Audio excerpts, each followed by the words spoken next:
سوچئے وہ عظیم لمحہ جب قافلہ نبوت مدینہ کی طرف بڑھ رہا ہے اور تاریخ اسلام کا پہلا پرچم بلند ہوتا ہے، پھر اچانک مکہ کی فضاؤں میں ایک پر اسرار آواز گونجتی ہے، ایک ایسی آواز جسے سب سنتے ہیں مگر دیکھ نہیں پاتے۔ یہ ہجرت نبوی صلی اللہ علیہ وسلم کی برکتیں تھیں اور اسلام کی فتح کے آثار تھے۔ جب قافلہ نبوت قباء کے قریب پہنچا تو حضرت بریدہ اسلمی رضی اللہ تعالیٰ نے عرض کیا، یا رسول اللہ، کیا بہتر نہ ہو کہ آپ کے قافلے کے ساتھ ایک پرچم بھی ہو؟ آپ صلی اللہ علیہ وسلم نے فوراً اپنا امامہ اتارا اور اپنے ہاتھ سے ایک نیزے پر باندھا اور بریدہ رضی اللہ تعالیٰ عنہ کے حوالے کیا۔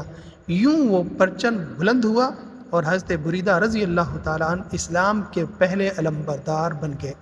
یہ لمحہ تاریخ اسلام میں پہلا تھا جب پرچم نبوی صلی اللہ علیہ وسلم لہرایا گیا۔ راستے میں حضرت زبیر بن عوام رضی اللہ تعالیٰ عنہ سے ملاقات ہوئی۔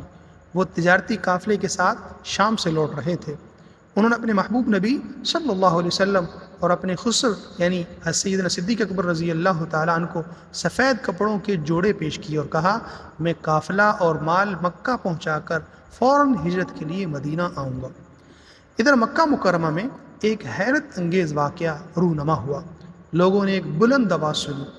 ایک غیبی ہستی نبی اکرم صلی اللہ علیہ وسلم اور حضرت سیدنا صدیق اکبر رضی اللہ تعالیٰ عنہ کی مدح و توصیف میں اشعار پڑھ رہی تھی، مگر کوئی اسے دیکھ نہ پایا۔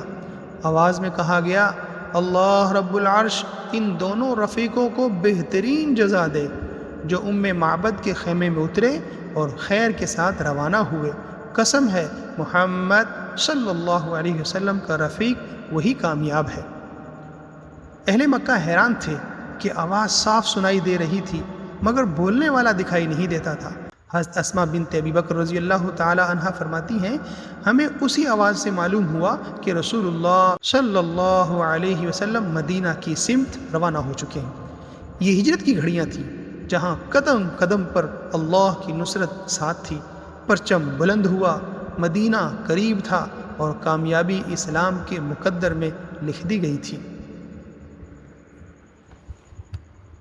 حضرت اسماء بنت ابی بکر رضی اللہ تعالی عنہا فرماتی ہیں، ہمیں اسی آواز سے معلوم ہوا کہ رسول اللہ صلی اللہ علیہ وسلم مدینہ کی سمت روانہ ہو چکے ہیں۔ یہ ہجرت کی گھڑیاں تھیں جہاں قدم قدم پر اللہ کی نصرت ساتھ تھی۔ پرچم بلند ہوا، مدینہ قریب تھا اور کامیابی اسلام کے مقدر میں لکھ دی گئی تھی۔